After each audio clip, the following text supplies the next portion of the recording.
할렐루야. 우리가 주의 보혈을 지나갈 때에 성령이 우리를 감싸실 줄 믿습니다. 맞습니까? 그래서 오늘도 우리가 서로 성령의 사람이라 생각하고 옆에 있는 분과 함께 인사하겠습니다. 성령이 함께 하십니다. 주님이 함께 하십니다. 기적이 일어날 줄 믿습니다. 아멘. 제가 볼 때마다 느끼는 건데 윤미숙 전사님하고 붕어빵이시네. 완전 붕어빵이시. 어디 가서도 그냥 모녀지간인 건 다 알겠어요. 우리 축복합니다. 예, 오늘 이렇게 가정 오신 거 주님의 축복하고 환영합니다. 따라하겠습니다. 마른 뼈이기죠. 다시 마른 뼈이기죠. 여러분, 권투와 예배는 논리는 동일합니다. 이게 권투도 시합 시작 전부터 권투 선수들 눈싸움 하는 거 아세요? 눈싸움? 예, 링 위에 딱 올라가가지고 눈싸움. 눈빛으로 일단 제압하는 거예요. 눈빛에서부터 일단 흔들리고 들어가면은 그 게임은 거의 절반은 지고 들어가는 게임이라고 전 들었습니다. 그래서 예배에 있어서 우리가 예배에 딱 이 교회 들어올 때부터 마음 무장을 하고 들어오셔야 돼요. 할렐루야. 예배의 말씀을 들을 때도 일단 악한 마귀를 대적하고, 따라합니다. 마귀를 대적하자. 어둠은 물러가라. 할렐루야. 이게요 말이요, 눈빛과 마음과 이 말에서부터 이미 풀이 죽어가지고 있으면은 딱 마귀 밥이 되기 식상입니다. 지금 우는 사자가, 베드로 후서에, 우는 사자가 움켜 삼킬 자를 지금도 찾나니. 할렐루야. 마귀는 그러한 자들, 예배의 공간에서도 악한 마귀는 수시로 지금 역사하는 거예요. 그러니까 우리는 악한 마귀를 대적하고 우린 예배에 승리하시기를 주님으로 축원합니다. 눈을 부릅뜨고 마음을 무장하고 아멘으로 무장을 하고, 할렐루야. 이게 무장이 되어야 되죠. 이게 완전히 무장 해제가 돼가지고 그냥 삶의 환난 때문에 교회 와서도 그냥 나 죽어 싸우고 있으면 밥 됩니다. 절대로 이렇게 예배를 드리면 안 됩니다. 할렐루야. 마른 뼈의 기적, 오늘 이 말씀이 우리 가운데 마음에 새겨질 수 있기를 바랍니다. 지난 시간에 있어서 에스겔서 37장의 말씀입니다. 동일한 말씀이더라도 우리가 이게 머리에서 가슴까지가 제일 멀다고 한 누구의 말처럼, 여러분, 우리는 이걸 지식으로 받아들여서는 안 되고, 나 그 말씀 들어봤어가 아니라 그 말씀이 내 마음에 새겨졌는지, 나에게 깨달음이 왔는지, 그 말씀에 내가 감화감동이 되어서 내가 그렇게 살아갈 힘이 생겼는지, 여기에 우리의 말씀에 받아들이는 자세가 있어야 될 줄 믿습니다. 그래서 하나님께서 오늘도 말씀하시는 이 말씀, 여러분, 하나님의 사랑은 무조건적인 사랑이라고 했습니다. 무제한적 사랑이라고 했습니다. 하나님의 사랑은 부족함이 없는 줄 믿습니다. 그분은 부어주시더라도 정량만 주시는 게 아니라 넘치도록 부어주시는 걸 믿습니다. 넘치도록 채우고 계시는 거예요. 그런데도 불구하고 여러분, 우리가 하나님의 사랑이 얼마나 일방적이고 무제한적이고 부어주시는 사랑이냐, 여러분, 열왕기 상 말씀에 보면 요즘에 우리가 주중 기도회 때 수요일 금요일마다 열왕기 상 말씀을 강해를 하고 있는데, 여러분, 이스라엘 백성들에게 가장 부유하고 풍요로웠던 시대가 언제냐? 바로 열왕기 상의 이때예요. 솔로몬의 때에 하나님께서 천하 통일을 만들어 주시고, 그리고 전무후무한 부유함을 주시고, 얼마나 부유했으면 성전에다가 말이죠, 방패는 무기로 쓰라고 만드는 건데 방패를 갖다가 금덩어리로 갖다가 그냥 치장을 해가지고는 방패를 한두 개만 둔 게 아니에요. 그만큼이나 그 방패를 그냥 쫙 진열해 놓고 디스플레이를 해놓고는 그렇게 희망찬란한 그런 역사를 가졌다. 그만큼이나 하나님은 그들을 일방적으로 짝사랑하시고 부어주시고 채워주셨다, 이 말. 그런데도 불구하고 이때에부터 솔로몬과 그의 백성들이 하나님을 떠나니, 하나님으로부터 마음을 돌이켜서 세상으로 떠나서 결국에는 하나님이 더 이상 그들을 쓸 수가 없기 때문에 바벨론에다가 70년 동안 내던져 버리셨다. 하나님은 여러분, 우리를 무제한적으로 사랑하심을 믿기를 바랍니다. 그러니까 우리가 하나님의 사랑이 무한히 부어지실 때 우리는 그 사랑을 깨달아야 돼요.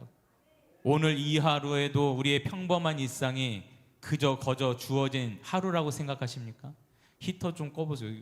더우세요 혹시? 약간 덥죠? 아침에 제가 추울까봐 제가 좀 켜놨어요. 제가 이렇게 섬세한 남자입니다. 예? 섬세한 남자. 여러분을 배려하는 마음. 근데 아무튼 간에 뭔 얘기하고 있었어요? 뭔 얘기했어요? 그래서 아무튼 하나님은 그렇게 부어주시는 분이시다. 여러분, 그래서 우리가 맞아요. 우리의 오늘 이 하루도 기적의 하루 따라합니다. 기적의 하루다. 지금 보세요. 만약에 우리가 지금 우크라이나에 지금 살고 있었으면 얼마나 하루하루가 지옥 같겠습니까? 우리가 저 이스라엘과 하마스와 심지어 지금 이란하고도 지금 전쟁이 날까 말까 지금 전 세계가 조마조마하고 있어요. 전혀 관련이 없는 대한민국도 조마조마하고, 혹시라도 석유가 폭등할까 봐. 저 나라에 사는 사람들 얼마나 지옥 같은 지금 하루하루를 보내고 있겠습니까? 제가 얼마 전에도 유튜브에 보니까 이스라엘로 떠난 특파원에 가서 이 현장을 보니까, 뉴스에 나오지 않는 현장을 보니까 너무 비참하게 죽은 사람들이 많아요. 제가 여러분에게도 참 이 말을 하기도 참 끔찍한 얘기지만, 예? 그 하마스가 쳐들어왔을 때 말이에요. 얘네들이 얼마나 잔인하냐면 이 도덕 윤리의 개념이 없어요. 민간인 집에 쳐들어가 가지고 이 아이를 부모는 다 죽이고 애는 말이죠. 오븐에다가 집어넣어 가지고 오븐에다가 그냥 거기서 끓여 가지고 죽이고, 이게 인간이 할 짓입니까? 그러니까 이게 언론들이 말이에요. 지금 작용화되어 가지고 절대로 우편에서 이 방송을, 절대 정상적인 방송을 내보내지 않습니다.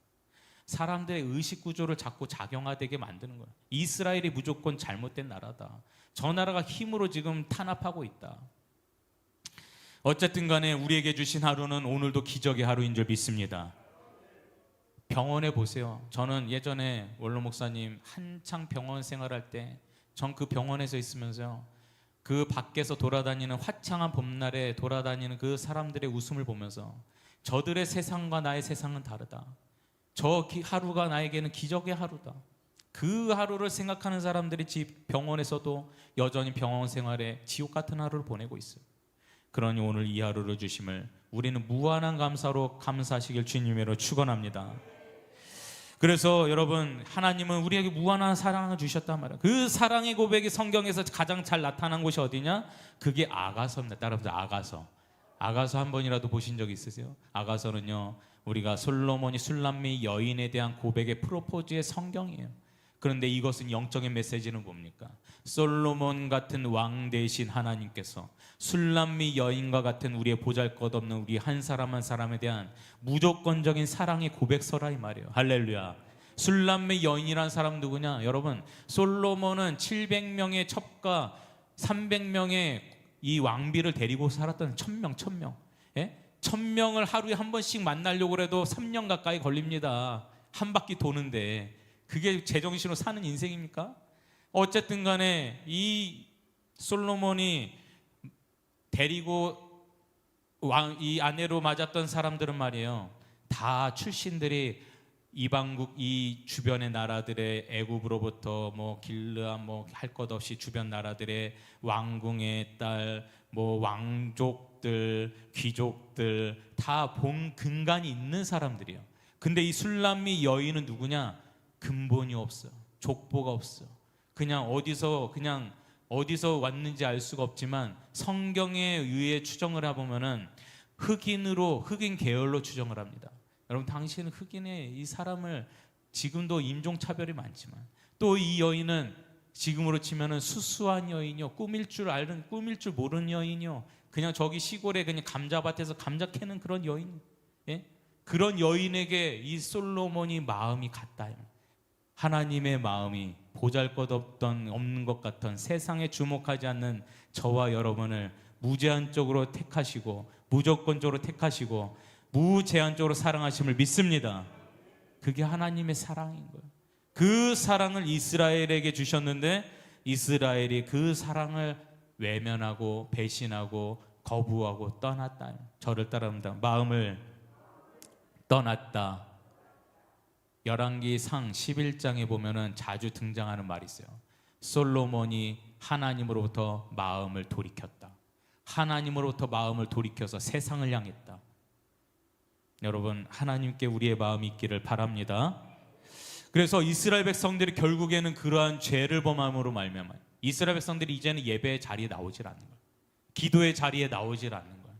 이미 성도들이 말이에요, 우리의 신앙생활에 마음을 돌이킨 징조가 어디서부터 시작되느냐, 내 육신이 기도의 자리에 나오는가, 내가 예배의 자리에 나오는가, 힘쓰는가, 그것을 보고 아는 것이지. 여러분, 생각으로 예수님을 믿을 것 같으면은 우리가 그냥 집안에 앉아가지고 그냥 생각으로 기도하고 있지, 뭐 하려고 이 예배에 매 때마다 나오겠습니까? 그래서 우리는 예배를 사모해야 될 줄 믿습니다. 이스라엘 백성들이 동일한 거야. 예배 자리를 외면하기 시작한 거야. 그래서 하나님이 어쩔 수 없이 징계 70년을 보내셨다 이 말이에요. 이스라엘 백성들에게 하나님께서 무한한 사랑을 주셨지만 몇 년의 포로 생활을 보냈다고요? 70년. 그래서 이 70년의 기간을 우리는 무덤이라고 하는, 무덤. 따라합니다. 무덤. 모든 무덤에서 지금 갇힌 자의 삶을 사는 모든 이들이여, 오늘 다 이 무덤에서 탈출할지어다. 성령을 의지하여 탈출하시길 바랍니다. 할렐루야. 제가 알기로는 이 자리에 각가지 다 사연들이 있어요. 그분들을 위해서 저는 기도합니다. 이 모든 마른 막대기 같은 나의 삶이 다 회복되시기를 바랍니다. 그래서 오늘 말씀에도 보면은 1절에서 2절을 보면 이런 말씀이 있습니다. 여호와께서 권능으로 내게 임하시고 임재하시고 그의 영으로 나를 데리고 가서 골짜기 가운데 두셨는데 거기 뼈가 가득하더라. 나를 그 뼈 사방으로 지나가게 하시기로 본즉 그 골짜기 지면에 뼈가 심이 많고 아주 말랐더라. 따라합니다. 심이 많고 아주 말랐더라. 그냥 뼈가 아닙니다. 아주 마른 뼈예요. 그냥 흉측한 뼈예요. 그냥 백골 수준이 아니야. 완전 말라 비틀어진 뼈예요. 그냥 강아지도 싫어하는 뼈예요. 조도 안 갖는 뼈입니다. 여러분, 이러한 마른 뼈에 대해서 하나님 뭐라 말씀? 바로 이 마른 뼈가 너희 이스라엘 백성들이다. 너희들이 깨달을지어다. 여러분, 우리가 마른 뼈인 줄 믿습니다. 저와 여러분이 마른 뼈다 이 말이에요. 내 삶의 많은 문제들 속에 내 마음이 말라 비틀어지는, 완전히 이 간장이 녹아내리는 우리의 마른 뼈들이 다 이제는 뼈가 회복되어 성령이 우리를 주장하셔서 모두 다 부활하시길 바랍니다. 아멘. 부활해야 된다. 부활해. 이대로 잠자면 안 돼. 절대로 부활하셔야 돼. 그래서 성경에 보면 오늘 말씀에도 보니까 첫 번째로 이 마른 뼈들에게 하나님께서 에스겔을 통해서 대언하신 첫 번째 무엇이냐? 뼈들이 제 자리로 돌아가라. 따라합니다. 뼈들아, 제자리로 돌아가라. 두 번째는 무엇이냐? 힘줄의 역사입니다. 힘줄의 역사, 살과 가죽의 역사. 마지막이 뭡니까? 이것으로 끝나는 것이 아니라 중요한 것은 생기의 역사. 따릅니다. 생기의 역사. 성령이 우리 안에 역사될 줄 믿습니다. 그래서 오늘도 뼈가 들어맞아야 제자리를 찾아가야 되긴 하지만 그 처음과 마지막으로 하는 말씀이 뭐냐? 생기를 불어 넣어라. 생기를 우리 심령 속에 역사해야 될 줄 믿습니다.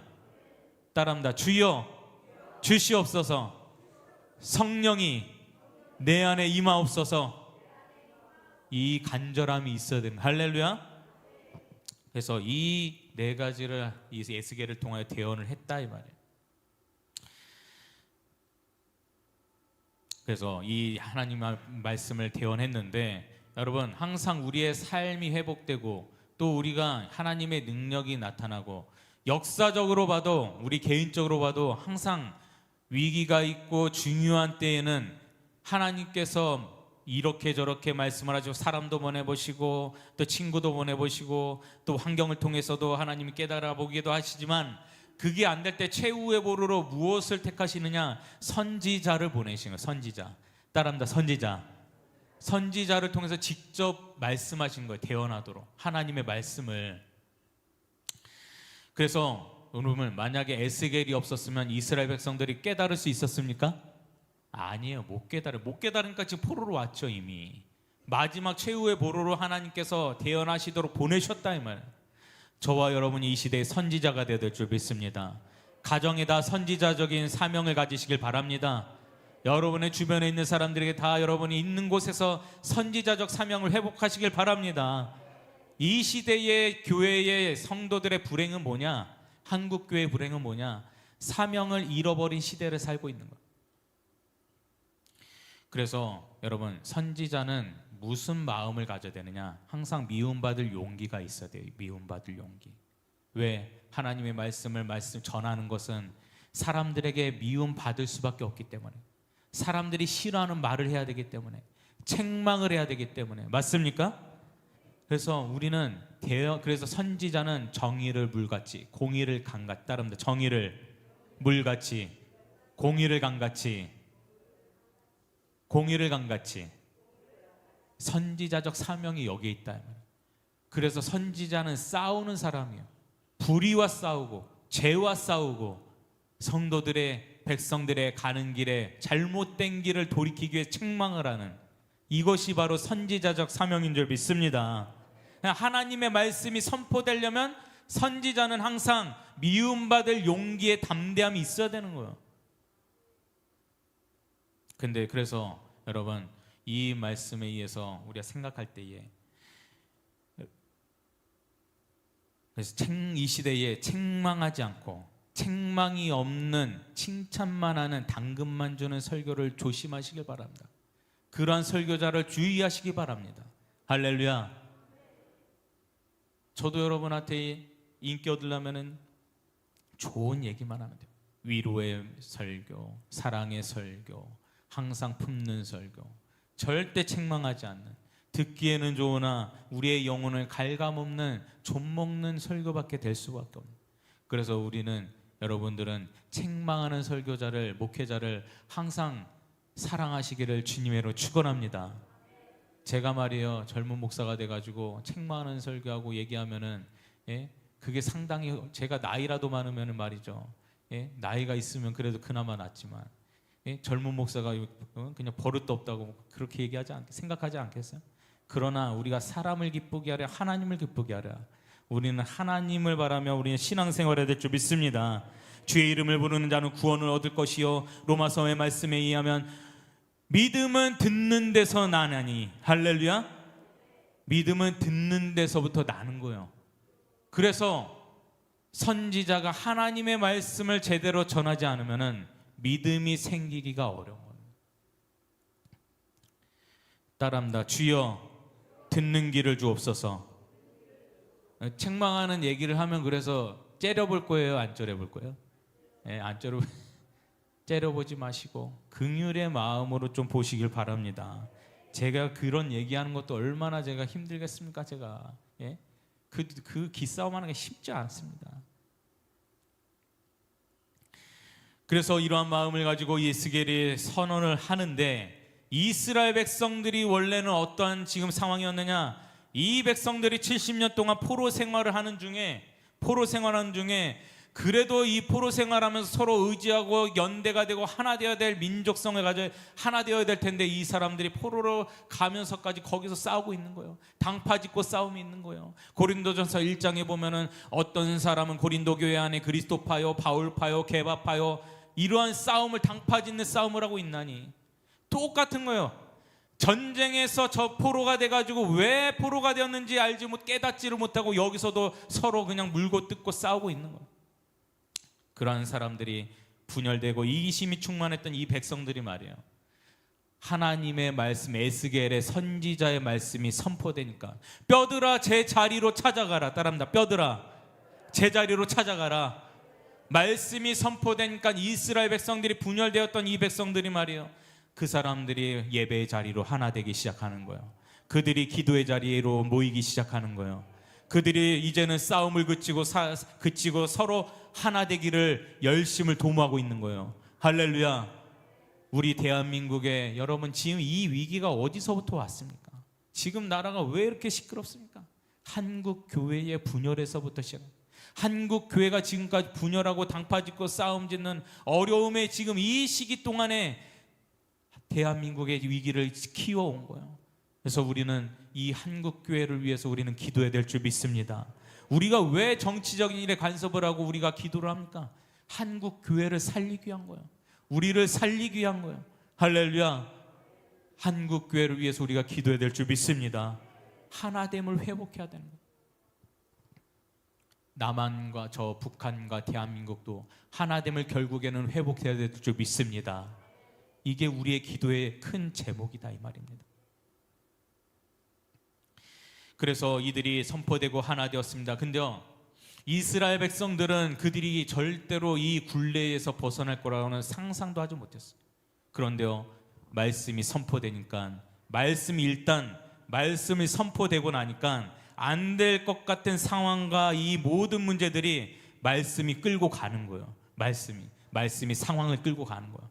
고레스 왕이라는 이 왕이 말이에요, 원래는 이스라엘 백성들을 포로에서 보내줄 생각을 갖지 않았습니다. 근데 이 이스라엘 백성들이 연대하고 하나 되고 세력화되니까 더 이상 이들이 여기서 있었다가는 우리나라가 큰 위기를 맞겠구나, 쿠데타가 일어나겠구나. 그래가지고는 이 고레스 왕이 이스라엘 백성들을 보내기로 작정을 한 거예요. 그래서 이스라엘 백성들이 우연을 가장한 필연으로 하나님이 예언하신 그대로 70년 만에 너희들은 고국으로 돌아오리라. 따라합니다. 너희들이 돌아오리라. 그래서 우연을 가장한 필연으로 고레스 왕에 의해서 70년 만에 고국으로 돌아오는 역사가 일어났다. 할렐루야. 하나님의 말씀은 단 하나도 이루어지지 않는 것이 없는 줄 믿습니다. 그게 하나님의 말씀입니다. 우연을 가장한 필연. 그래서 여러분, 인간의 불가능을 계산하지 마세요. 우리의 생각으로 불가능한 한계를 짓지 마세요. 하나님의 능력을 신뢰할 수 있기를 바랍니다. 하나님은 하실 줄 믿습니다. 하나님의 능력을 우리는 신뢰해야 되는 거예요. 그분은 무한하신 능력을 가지신 분이시다. 저는 그래서 우리 이 말씀을 생각했을 때, 제가 아까도 아침에 잠깐 조춘옥 성도님하고도 얘기했지만, 내 능력으로 해결될 수 없는 상황들이 많습니다. 우리 안에 해결될 수 없는 일들이 많죠. 내가 하려고 해도 할 수 없는, 내 가족을 전도하려고 할 수 없는, 나와 동일한 가치관을 가지고 싶지만 내 능력으로 할 수 없는, 평생 동안 했는데 할 수 없는, 도무지 앞과 뒤가 보이지 않는, 출구가 보이지 않는. 그러나 여러분, 우리의 능력으로 한계를 짓지 마십시오. 하나님의 능력을 신뢰할 수 있기를 바랍니다. 저춘호 성도님의 이 상황도 주님께서 아시는 거예요. 반드시 이 마른 뼈에서 일으키실 줄 믿습니다. 할렐루야. 우리 박순희 집사님도 다들 가족 간에 남편의, 자녀의, 부모의 많은 문제들이 있잖아요. 이 굴레에서, 이 마른 뼈의 우리의 삶에서 반드시 회복시키실 줄 믿습니다. 저는 우리 박순희 집사님 교회에서 만날 때마다 이 좌절의 실패의 얼굴이 아니라 하나님을 의지하고 막 기도하면서 막 부르짖는 아침에 기도하는 모습을 보면은 제가 힘을 얻어, 하나님이 힘을 얻을 것 같아요. 예? 그런 마음을 가지실 줄 믿습니다. 제가 평소에 연락을 잘 못 드리더라도 제가 항상 기도하고 있습니다. 예, 절대 포기하지 않습니다. 제가 이번 주에 좀 바빠가지고 연락을 못 했는데 우리 허정 집사님 절대로 하나님께서 놓치지 않습니다. 허정 집사님 반드시 제가 안 되면은 제 방에다 같이 그냥 숙식을 할 테니까, 예? 절대 낙심하지 마시고, 하나님은 절대 실패하지 않습니다. 할렐루야. 예, 저는 믿습니다. 우리 모두 다 마른 뼈에서 일어나시길 주님의 이름으로 축원합니다. 우리 찬양 한번 합시다. 예, 저 죽어가는 형제. 우리 이 찬양이 말이죠, 저 죽어가는 내 형제에게 찬양인데, 내 형제가 아니라 나에게 하나님께서 주시는 말씀이다 생각을 한번 잘 불러보세요. 간절히 한번 불러봅니다. 우리의 모든 문제를 아시는 주님, 마른 뼈를 일으키소서. 저 죽어가는 내 형제에게 생명을 주소서. 그 감의 권세에 매여 내 일을 빼앗긴 저와 여러분의 인생이었다 이 말이에요. 저 소망 없는 텅 빈 가슴에 새 날을 주소서. 고통의 멍에에 매여 신음하고 있는 저와 여러분에게 아버지요, 아버지요, 이 백성 다시 살게 하소서. 묶었던 자 자유케 되니 영광의 나를 주소. 아버지요, 아버지요, 이 나라 주의 것 되게 하소서. 영원하신 하늘아버지 다시 섬기게 하소서. 아멘. 우리는 제자리를 찾아갈 줄 믿습니다. 우리는 잘 될 줄 믿습니다. 아멘. 그래서 이 에스겔을 통하여서 하나님이 이 백성이 다시 포로된 자리에서 하나님의 나라 이스라엘 내 고국, 나의 평안을 줄 고국으로 돌아가는 원리를 말씀하셨는데, 그 첫 번째 원리가 아까 말씀드렸던 대로 따라한다. 뼈들아 제자리로 찾아가라. 그리고 나서 힘줄과 살과 가죽이부터 마지막에는 주의 영의 생기를 불어 넣으라 했는데, 고린도전서 12장에 보면은 무슨 말씀 있냐, 요 순서의 말씀 요거를 해석, 확대 해석해서 고린도서 12장에 뭐라고 그러냐, 성령도 하나요, 은사도 하나. 따릅니다. 은사를 통하여. 따릅니다. 직분, 사역. 이 말씀이 이렇게 해석이 따릅니다. 은사도 하나요, 직분도 하나요, 사역도 하나요. 이것이 신약에서 해석된 말씀이다. 성령의 은사를 통하여서 각자 있어야 될 제 자리로 찾아가는 직분을 허락하실 것이요, 이 각자의 직분에 맞는 자리에서 하나님이 주시는 사역이 우리에게 사명이 다 있다 이 말입니다. 할렐루야. 믿으시면 아멘. 할렐루야. 예수님을 오늘 처음 믿은 사람이다, 10년이 된 사람이다, 오늘 우리에게 하나님은 성령을 통하여 우리에게 해야 될 사명이 있다고 가르치시는 거예요. 믿습니까?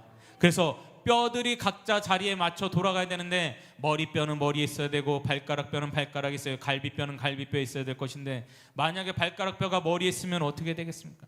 예, 그 흉측한 거예요. 그 제 역할을 안 되는 거예요. 그래서 각자의 뼈에 직임에 맞는, 각자의 역할에 맞는 제 자리에 있어야 된다. 근데 이게 말이죠, 우리가 형식적인 직분으로 생각을 하면 안 되는 거예요. 우리가 연차가 되어서 회장도 하고 총무도 하고 권사도 하고 집사도 하고 때를 따라서는 은혜를 받고 목사가 되기도 하지만, 우리는 형식적 직분으로 여기서 제 자리를 얘기한 것이 아니라 성령이 이끄시는 자리를 우리를 찾아가야 될 줄 믿습니다. 따라합니다. 성령이시여 깨닫게 하소서. 그래서 성령은 영적인 본능 우리가 감당해야 될 역할을 주시는데, 어떤 사람은 찬양의 은사를 주시고, 어떤 사람은 기도의 은사를 주시고, 어떤 사람은 신방의 은사를 주시고, 어떤 사람은 말씀의 은사를 주시고, 어떤 사람은 가르치는 은사를 주시는 줄 믿습니다. 이것이 우리가 성령을 따라서 우리가 은사를 감당해야 된다 이 말입니다. 저는요, 오늘 이 말씀을 가만히 묵상을 하면서 그런 생각이 들었어요. 이 성령의 주장을 따라서 감당한 인생, 가장 잘 살았던 인생이 누군가? 많은 사람이 있겠지만 다윗을 생각해요. 다윗. 여러분 다윗 다 아시죠? 다윗이 말이에요, 성령이 이끄신. 여러분 구약에서는 성령에 대한 직접적인 언급은 없지만 성령이 역사하셨습니까? 안 하셨습니까? 구약에도 성령이 계신 줄 믿습니다. 제가 이거를 풀어볼 텐데, 성령이 다윗을 어떻게 이끌으셨냐? 여러분, 다윗이 아버지의 뜻에 따라서 도시락을 쌌습니다. 그리고는 형들한테 가서 안부를 전하고 형들이 잘 있는지 살펴봐라. 그리고 형들에게 이 간식, 이 점심 도시락을 갖다 전해줘라 해가지고, 사실은 다윗이 형들한테 갔던 것은 블레셋과 이스라엘의 전쟁 가운데 형들한테 안부 전하려고 한 것이, 거기 가가지고 내가 뭐지 전쟁에 쳐들어가서 내가 한번 싸워보겠다 이런 마음을 가지고 간 게 아니었어요. 도시락을 가지고 형들한테 안부를 전하려고 갔더니 이 키가 3m나 되는 이 거구의 어떤 장수 한 명이 나타나가지고 하나님을 욕하고 있는 거예요. 하나님을 아주 비아냥거리고 있는 거예요. 그런데 이스라엘 백성들이 말이에요, 하나님을 섬긴다라는 자들이 저 우상을 섬기는 저 악한 자에게 아무도 한마디도 못하는 거예요.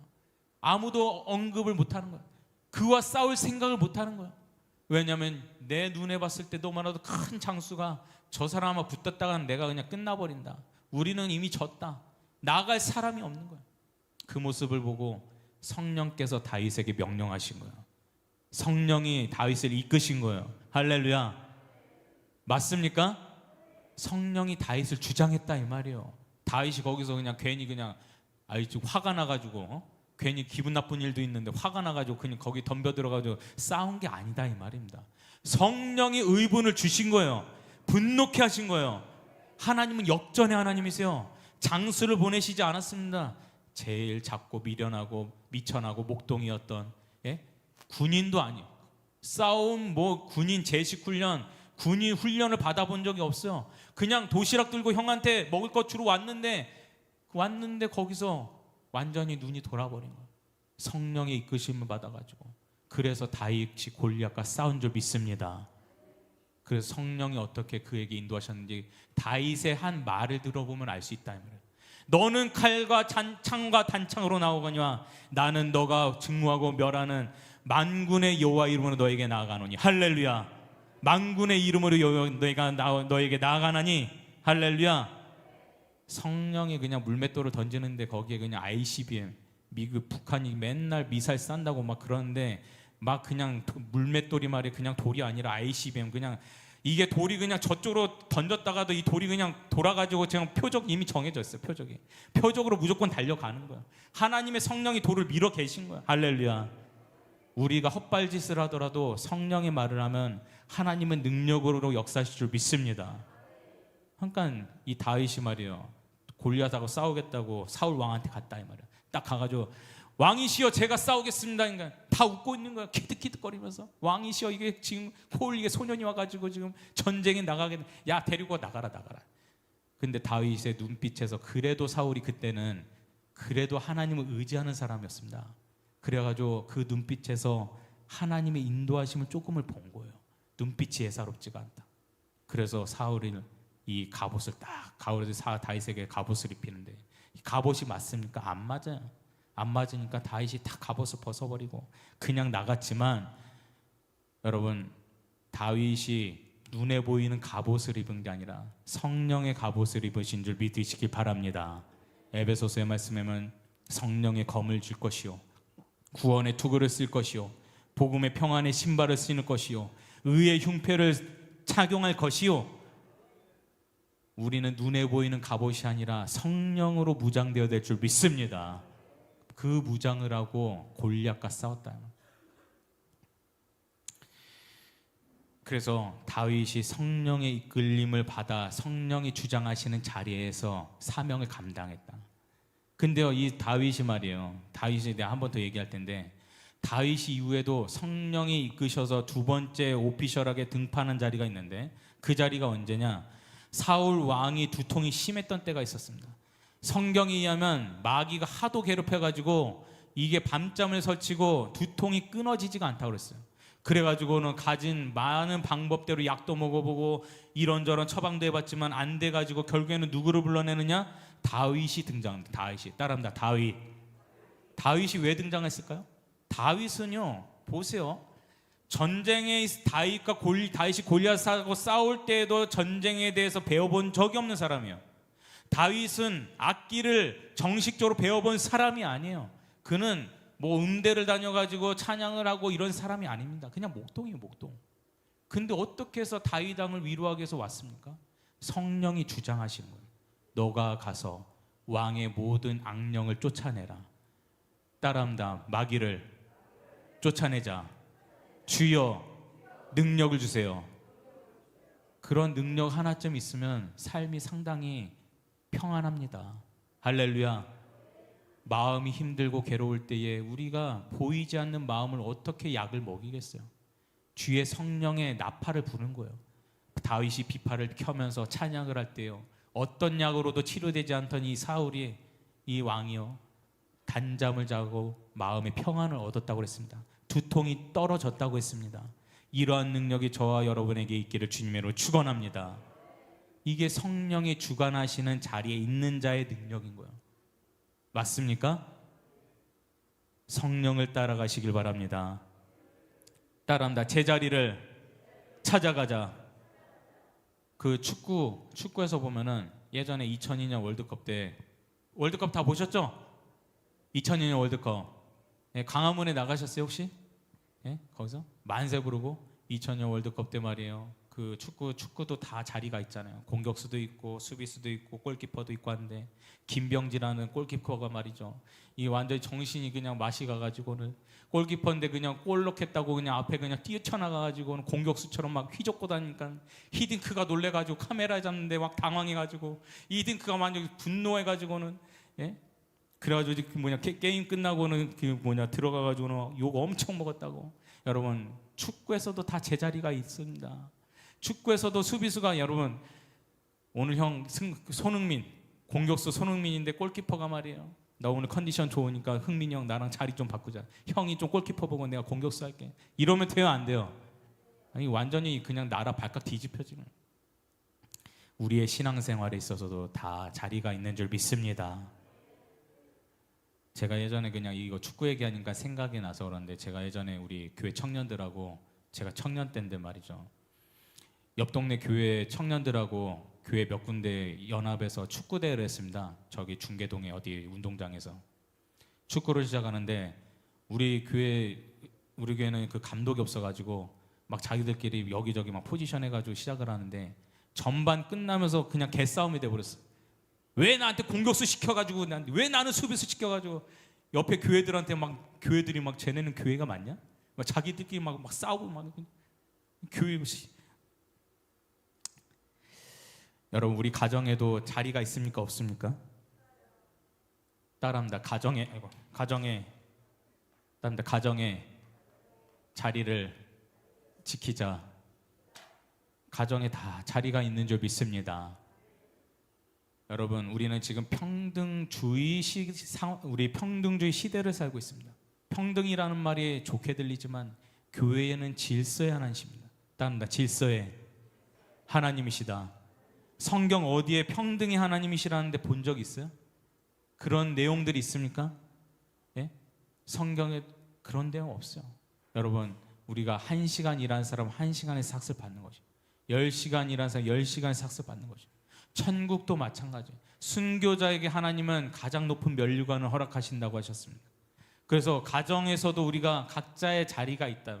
남편은 남편의 자리가 있고, 아내는 아내의 자리가 있고, 또 자녀는 자녀의 자리가 있고.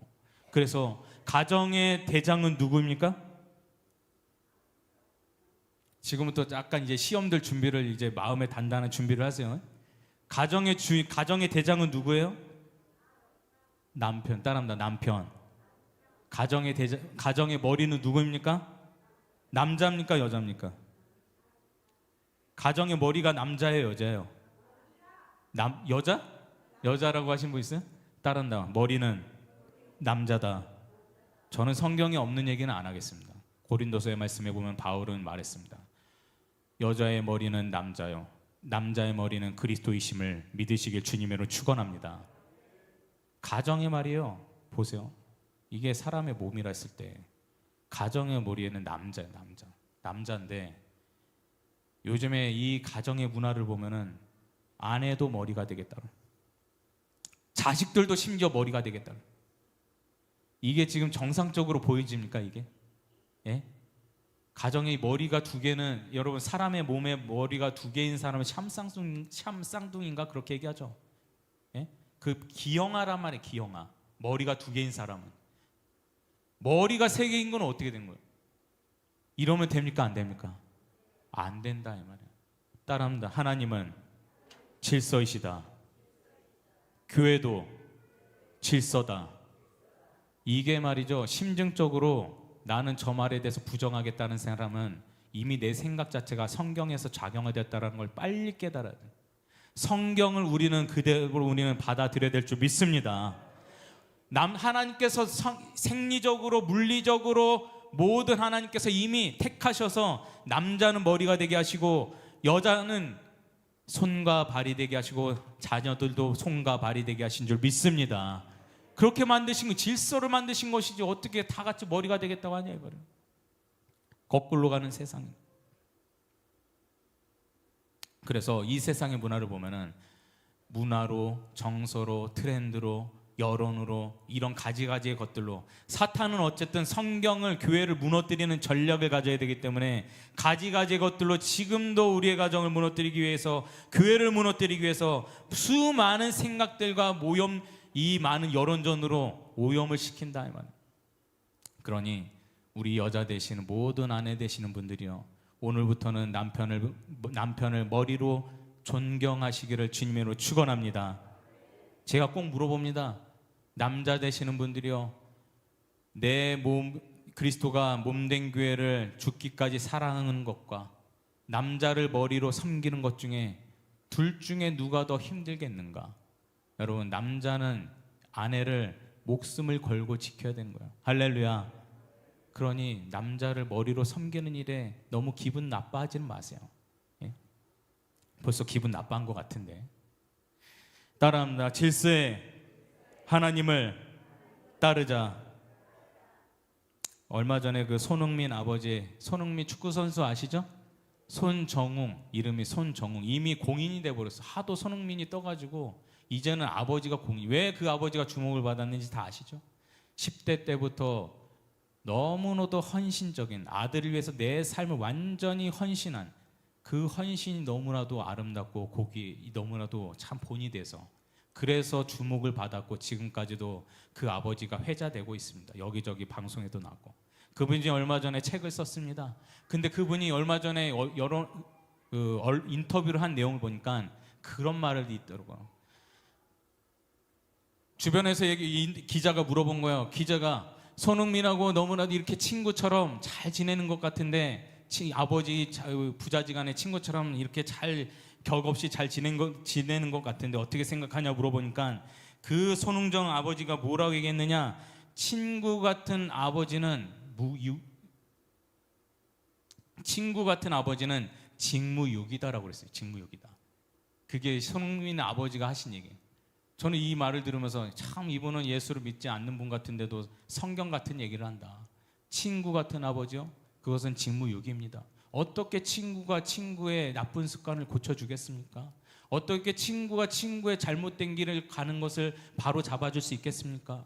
그것은 아버지로서 자기 자리에 있을 때, 자녀가 자기 자리에 있을 때 그것은 자녀들이 바른 길로 갈 수 있도록 도울 수 있는 것이지, 친구가 친구를 바른 길로 인도할 수는 없는 거예요. 할렐루야. 난 그 말이 복음같이 들리던데. 할렐루야. 자기 자리를 찾아가는 거예요. 뼈들아 다 자기를 자리를 찾아갈지어다. 제가 말이에요, 오늘 이 말씀 이제 다 끝나가는데, 제가 오늘 이 말씀을 가만히 묵상을 하면서 제 과거에 일전에 교회에 사역했던 그 교회가 생각이 났습니다. 왜 생각이 났냐면, 제 얘기 좀 할게요. 좀 제가 처음에 신대원 2학년쯤에 제가 교회를 알아보고 있었습니다. 제가 그때에 저는 처음에 어딜 가려고 했었냐면은 미련한 생각으로 대형교회 청년부를 가려고 했습니다. 제가 솔직하게 얘기하는 거예요. 근데 제가 그래서 저기 그 숙명여대 앞에 있는 그 교회뿐만 아니라 몇 군데에 제가 콜을 받긴 했는데, 숙명여대 앞에 있는 3일교회 송태근 목사님 교회의 청년부에 제가 콜을 받게 되었습니다. 그때 제가 무슨 일이 있었냐면은, 저에게 어떤 그 동기 전도사님인데, 그분은 나이가 좀 돼서 이제 신학교 오신 분이에요. 그분은 이제 분당의료교회에 이제 사역했던 분이셨는데 그분이 저한테 그런 얘기했습니다. 남전사님, 대형 교회 가지 말고 그 좀 작은 교회, 개척한 지 얼마 되지 않은 교회 가서 거기서 전방위적으로 훈련을 받아야 나중에 목회할 때에 그때의 목회가 참 불같이 일어날 수 있다. 그런 얘기를 저한테 해주셨어요. 그래서 제가 그 교회를 가지 않고 제가 이전에 사역했던 교회를 가게 된 거예요. 처음에 삼일교회에서 비서가 연락이 왔는데 제가 안 가겠다고 했더니 그 비서가 놀랐습니다. 이 교회보다 좋은 교회가 몇이나 되는가? 그런 의아심으로 저한테 얘기했어요. 저는 그런 마음을 가지고 겸손한 마음을 제 나름대로 생각을 하고 내가 큰 교회 가기보다는 내 생각을 다시 잡고 내가 작은 교회 가서 밑에서부터 한번 제대로 배워봐야겠다 해서 제가 갔는데, 이 얘기보다도 제가 드리려고 한 얘기 뭐냐면, 갔는데 제가 갈 때에 그 교회가 대략 230명 정도 되는 교회였습니다. 지금은 이제 대형 교회가 되었지만. 근데 제가 갔을 때에 저는 무슨 담당으로 갔냐면, 저는 청소년부를 맡기 위해서 갔어요. 갔는데 면접을 보는데 말이죠. 면접을 보는데 저 말고 우연을 가장한 필연인지 모르겠는데 제 동기가 거기 옆반 전도사님이 한 명 더 와 있더라고. 같이 면접을 보게 됐습니다. 면접을 보는데 담임 목사님이 참 그 애로사항의 얘기를 어렵게 꺼내시는 거예요. 저기 내가 미안하게 됐는데 그 둘 중에 하나는 원래 그 청소년부 사역을 맡기는데 여차저차 상황 때문에 둘 중에 하나는 저기 초등부 사역을 맡아야 되겠다. 그 얘기를 하는 거야. 그때부터 두 사람이 눈치 작전을 시작하는, 눈치 작전. 예? 서로 다 청소년부를 하고 싶어가지고. 근데 그때에 제 마음속에 그런 마음이 일어났습니다. 주님, 저는 주님이 시키시는 일을 하겠습니다. 교회가 원하는 일을 하겠습니다. 사역자가 종인데 남의 교회 머리가 되시는 담임 목사님이 시키는 일을 해야지. 부교육자 가서 내 주장을 해서 되겠습니까? 나는 내가 교회가 원하는 일을 하겠습니다. 저는 그렇게 얘기했어요. 저는 교회가 시키시는 일을 하겠습니다. 해가지고 그분은 청소년부를 맡고 저는 초등부를 맡았어요. 초등부를 맡아서 제가 맡았을 때에 초등 1학년부터 6학년까지 총 23명의 출석을 하는 인원이었습니다.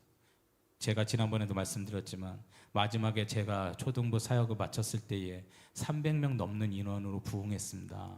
할렐루야. 근데 어쨌든 제가 그 얘기를 하려고 그런 게 아니라, 저는 그래요. 제가 지금까지 제가 목사 아들로 태어나서 수많은 목회자들과 사역자들과 또 사명을 감당한다라는 성도들도 많이 봤지만, 어느 교회에 가가지고 자기 주장하는 사람들이 너무 많아요. 나 이거 아니면 안 합니다. 나 이거 시키지 마세요. 나 이거 아니면 절대 이거 안 합니다. 여러분, 우리가 하나님이 원하시는 자리에 우리가 있기를 바랍니다. 할렐루야. 저도 그래도 제가 그러한 일을 감당을 했다 이 말. 내가 초등부 하면서 내가 기뻤겠습니까? 매일이 그냥 저주예요. 그냥 미치겠어요. 첫날 첫 주일에 초등부를 갔는데 애들이 막 어깨로 올라타고, 내가 애들하고 별로 친하질 않아가지고 그때는 막 죽겠더라고. 한 달 되니까 내가 왜 이 자리에 와 있는가. 내가 차라리 그때 청년부 저기 가가지고 내가 그냥 멋있게 그냥 앞에서 찬양 인도하면서 그냥 청바지 입고 그냥 멋있게 그냥 막 청년들과 같이 놀러 다니고. 아무튼 그런 마음도 들었지만 하나님이 원하시는 자리에 있는 것이 우리에게 축복인 줄 믿습니다. 식당 봉사하는 자리에 있어야 될 사람은 있는 것이고, 내가 하나님 성령이 감동해서 하라 하면 하는 것이고, 주차 봉사는 봉사를 하는 것이고, 주일학교 봉사는 주일학교 봉사의 자리에 있는 것이고, 찬양 인도자는 찬양 인도의 자리에 있어야 될 것이고, 서로 불평불만하지 마시고 주님께서 있어야 될 자리에 있으라 할 때에 그것이 우리에게 복이 될 줄 믿습니다.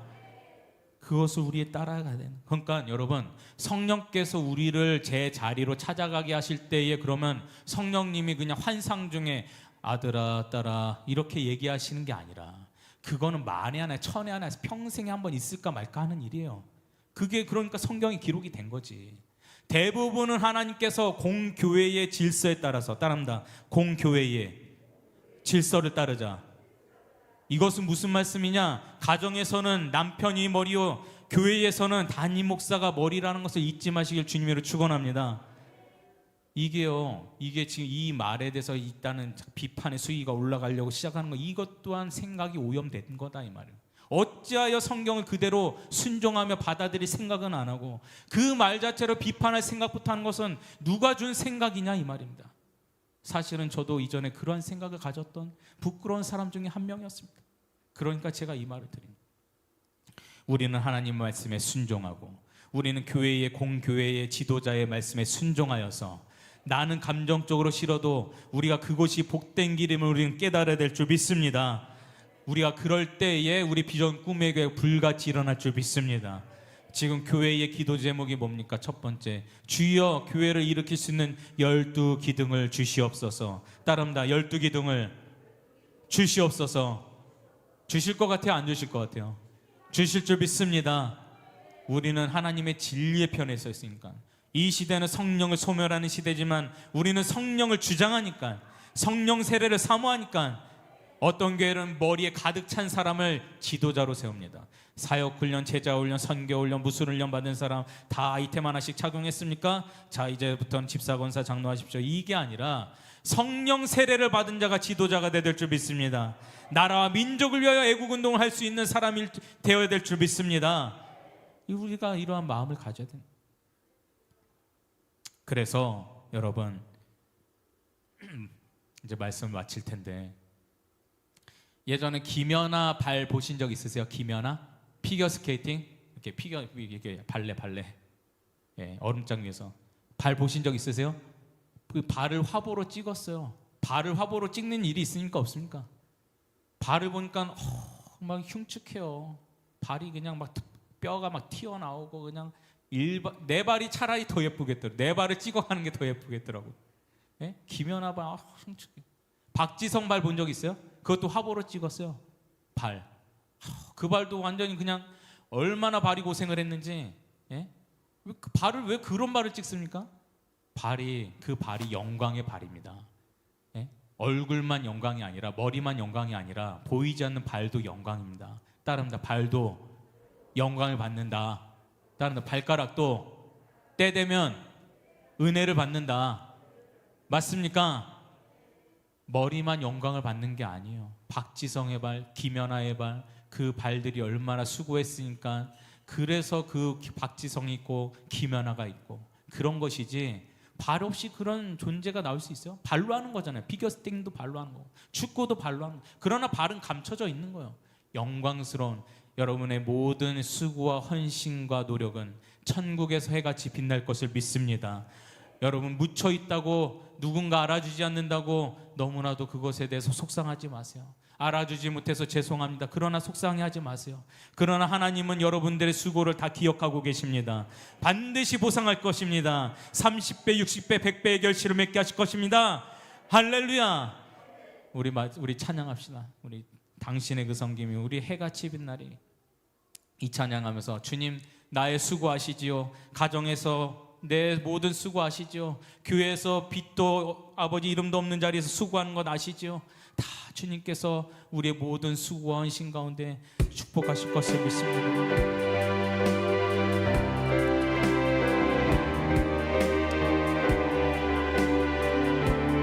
여러분의 섬김을 기억하실 것입니다.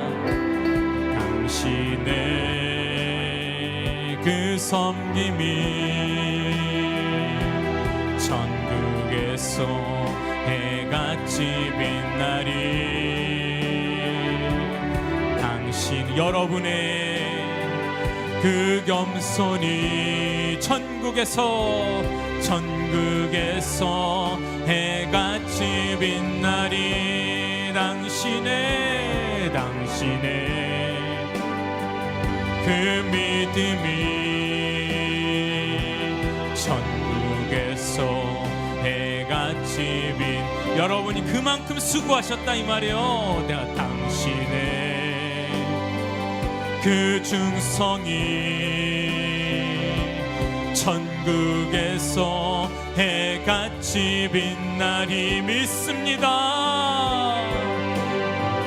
주님이 기억하시면 족하리.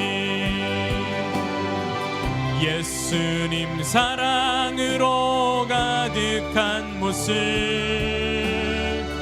천사도 흠모하는 아름다운 그 모습 천국에서 해같이 빛나 주님이 기억하시며 우리 두 손을 찬양해요. 주님이 기억하시면 족하리. 아멘. 예수님 사랑으로 가득한 모습 천사도 흠모하는 아름다운 그 모습 천국에서 해같이 빛나리. 하나님께서 여러분의 수고를 아십니다. 모든 그 섬김을 아십니다. 지금의 그 섬김과 수고가 있었음에도 불구하고 내 삶이 봄날이 되지를 못하고 지금도 여전히 어두움에 처해 있고 마른 뼈로 살아가고 있고 환난과 시험과 풍파의 태풍 안에 속해 있는 모든 교우들이여, 하나님은 우리를 인도하고 계심을 믿으시길 바라며 하나님은 그 모든 수고에서 하나님은 천국에서 다 보상하실 것을 믿으시기를 주님으로 축원합니다. 우리 모든 말씀을 기억하시며 주여 마른 뼈의 모든 능력과 기적으로 우리를 제자리로 찾아가게 하시고 우리를 회복시켜 주시옵소서. 주여 삼창 외치고 기도하시겠습니다. 주여 주여 주여. 아버지 하나님 간절히 기도합나이다. 마른 뼈들아 제자리로 찾아가라. 생기어 들어가라. 우리에게 말씀하셨습니다. 주여 주여 주여. 오늘도 주님을 의지합니다. 나는 여전히 마른 뼈와 같고 건강에 환난을 당하였으며 아버지 나의 재정은 바탕났고 아버지 나의 모든 삶이 무너져 있으나 아버지 하나님을 믿습니다. 하나님의 선하심을 믿습니다. 주여 너는 말씀을 대언하라. 너는 가서 선포하라. 마른 뼈들아 제자리로 돌아가라. 아버지 말씀이 우리를 이끌어 가실 것을 믿습니다. 말씀이 우리 인생을 주장하실 것을 믿습니다. 마른 뼈들아 제자리로 돌아가라. 생기어 들어가라. 아버지 성령이시여 우리 가운데 역사하시옵소서. 성령이시여 우리를 이끌어 주시옵소서. 살아있으나 죽은 자같이 되지 않게 하시고 성령이여 우리 안에 뚫고 들어오셔서 우리를 살아있는 존재요 영원한 존재로 만들어 주셔서 아버지 하나님을 따라가게 하옵소서. 주여 주여 주여. 성령이시여 우리를 이끌어 주옵소서. 주장하시옵소서. 마른 뼈들아 일어나라. 마른 뼈들아 회복하라. 주여 거침없이 일어나게 하옵소서. 주여 주님이 능력이심을 믿습니다. 말씀은 능력이시오. 주님은 아멘이시오. 주님은 능력이시오. 주님은 말씀의 능력이시오. 오 하나님 아버지 오직 주를 믿습니다. 아버지 하나님 우리에게 임하여 주옵소서. 일어나 걸어라. 내가 새 힘을 주리니. 일어나라. 일어나 너 걸어라. 내 너를 너 일어나 걸어라. 일어나 걸어라. 내가 새 힘을 주리니. 아멘. 일어나 너 걸어라. 내 너를 도우리. 사랑의 하나님 아버지 주님께서 우리의 삶을 불쌍히 여겨 주시옵소서. 마른 뼈들이여 일어나라. 생기어 들어가서 모든 삶들이여 부활할지어다. 아버지 우리의 한 주 한 주의 하루하루의 삶이 지옥 같은 인생도 있습니다. 아버지 너무나도 괴로운 인생도 있습니다. 모든 마른 뼈들의 주님의 은혜로 일어나게 하여 주시옵소서. 회복될 것을 믿습니다. 건강에 환난 당한 자들이여 주님의 성령으로 피 묻은 손으로 주여 모든 건강의 환난이 회복될지어다. 아버지 역사하실 것을 믿사옵나이다. 이제는 우리 주 예수 그리스도의 은혜와 하나님의 크시고도 놀라우신 사랑과 성령님의 감화 감동 내주 교통의 위로하심이 마른 뼈들의 모든 일어날 부활의 능력을 믿는 모든 소망하는 우리 모든 성도님들의 머리 위에 이제로부터 영원히 함께 계실지어다. 아멘.